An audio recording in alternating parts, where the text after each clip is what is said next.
Nous, le programme, ça venait, pourquoi on l'a développé, ça venait d'un besoin qui était exprimé par nos parents d'accueil qui voulaient avoir des outils concrets là, pour mieux communiquer, diminuer les situations de crise avec les adolescents qui hébergeaient. Encore là, on a le même DPJ DP là, qui souhaitait aussi que ce soit implanté, étendre l'offre de service du programme violence à nos familles d'accueil.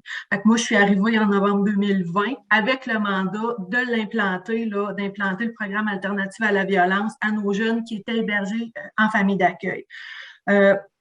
Toute l'équipe des intervenants aux enfants hébergés qui va rencontrer les parents d'accueil, dans le fond, qui offrent des services aux familles d'accueil, a été formée avec ISOStress, avec Déstress et Progress, avec Julie Moreau et Mélanie Janel. Et on est, nous autres aussi, là, en plan d'action concret, là, avec un plan d'action d'équipe ISOStress. D'ailleurs, l'implantation de ce nouveau programme-là, ça faisait partie, là, c'était notre mammouth qu'on voulait déconstruire, là, puis auquel on voulait s'adresser. Après la formation, dans le fond, ce qu'on s'est aperçu, c'est que le vocabulaire LSJPA, c'était pas nécessairement tout à fait adapté à notre clientèle de jeunes qui étaient hébergés en famille d'accueil. Par contre, la base théorique, tout le vocabulaire ISOStress, Déstress et Progress, ça convenait tout à fait. Ce qu'on regardait aussi, c'est on voulait garder le concept d'implantation pyramidale là, qui était proposé là, au niveau des équipes en centre de réadaptation parce que on voulait vraiment le transposer à la réalité de nos familles d'accueil et que nos parents d'accueil puissent devenir aussi là, des agents là, pour supporter les jeunes là, dans l'application de ce programme-là. Qu'est-ce qu'on a fait avec le contenu du programme Alternative à la violence qui avait été monté par Julie et Mélanie? Nous, dans le fond, on a repris tous les ateliers, entre autres les 5 de Déstress et Progress, juste en adaptant le vocabulaire. Fait que tout ce qui concernait LSJPA, ben on l'a mis de côté pour vraiment l'adapter avec des exemples qui se rapprochaient là, de la réalité de nos jeunes en famille d'accueil. Fait qu'on, ce cartable-là, dans le fond, on a modifié aussi le PowerPoint qu'on diffuse dans l'animation avec le jeune puis avec le parent d'accueil. On a travaillé le cartable d'animation, tous les documents, le certificat, les exercices, le journal.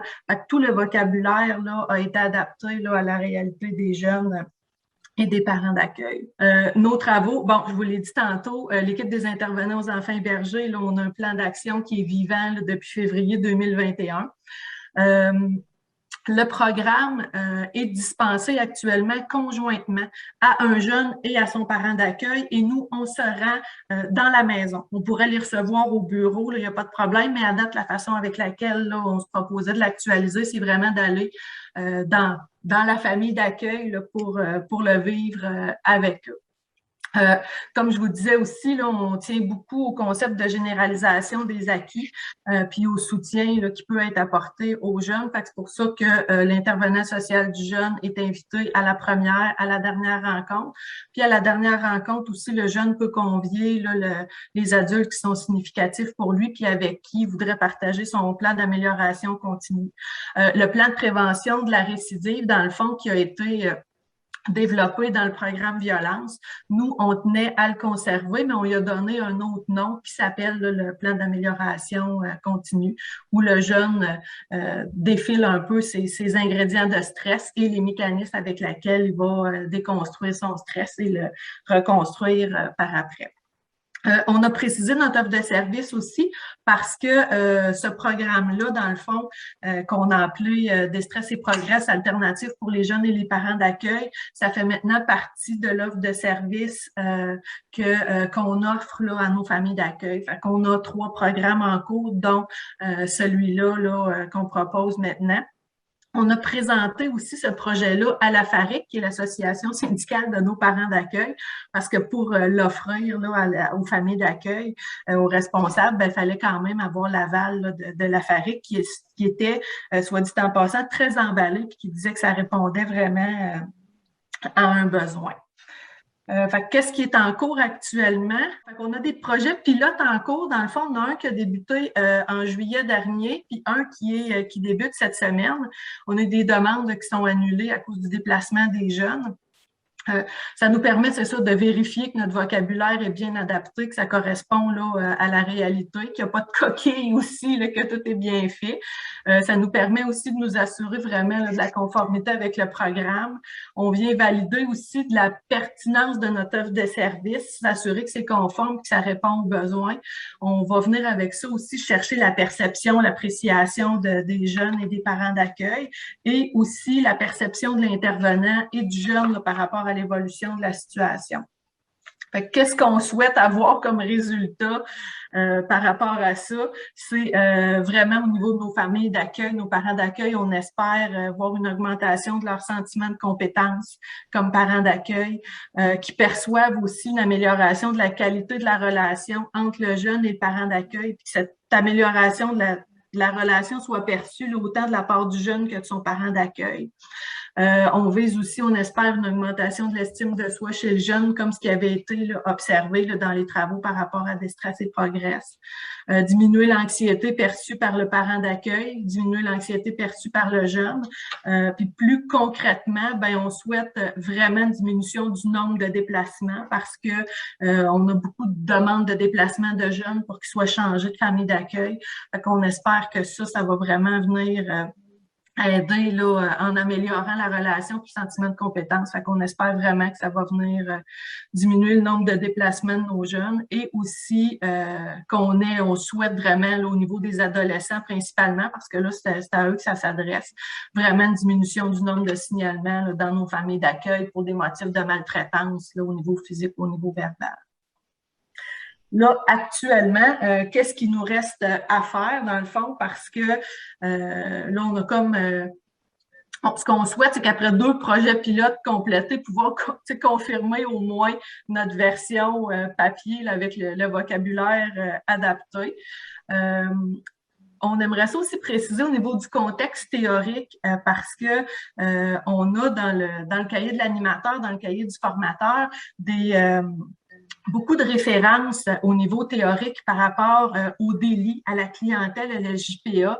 Ce qu'on souhaiterait éventuellement faire de notre côté, c'est arriver à développer un peu, amener des précisions théoriques, mais avec les particularités là, qui se rapportent à nos jeunes hébergés puis aux familles d'accueil. Dans le même ordre d'idée aussi, ben, la préface du cahier de l'animateur, qu'on puisse, quand on va le donner, si on peut l'exporter éventuellement, ben que le cahier de l'animateur soit ajusté avec des éléments aussi de référencement puis des précisions là, en lien avec la réalité des jeunes hébergés puis des parents d'accueil. C'est sûr que, on vous parlait des résultats là, qu'on espérait observer. Ça va être quand même assez simple là, au niveau du nombre de déplacements puis au niveau du nombre de signalements. Par contre, pour les autres éléments, c'est sûr que pour nous, si dans un monde idéal, là, on aurait besoin de soutien là, éventuellement pour être capable de venir évaluer un peu nos autres indicateurs là, de performance au niveau du sentiment de compétence, de l'estime de soi, de l'amélioration l'amélioration de la qualité de la relation entre le jeune et son parent. Fait que ça, c'est des choses qu'on aimerait éventuellement peut-être développer, là, être capable d'aller évaluer l'impact. Puis on est aussi là, en train de regarder pour les modalités pour diffuser le programme. Fait que on avait une journée rassemblement hébergement auquel toutes nos familles d'accueil étaient conviées, puis on comptait un peu là-dessus pour faire mousser, un peu présenter aussi l'approche ISO-stress et les concepts là, du SPIN à nos parents d'accueil. C'est partie remise parce que ça va être, c'est reporté là, probablement en première partie de 2022. Mais c'est ça. Fait qu'on est en train de déterminer ça va être quoi nos modalités de diffusion du programme. Fait que notre plan d'implantation, nos mécanismes de communication. C'est sûr, je vous cacherai pas que, on sait que des familles d'accueil, il y en a à la grandeur du Québec. Fait que si ça peut rendre service puis être utilisé à d'autres CCCIUS, on serait bien emballé de ça. Surtout que, ça fait partie aussi là, des recommandations de la commission Laurent là, de s'adresser à nos familles d'accueil. Fait que voilà, là, ce où qu'on est rendu un peu par rapport à notre projet pour les jeunes puis les parents d'accueil.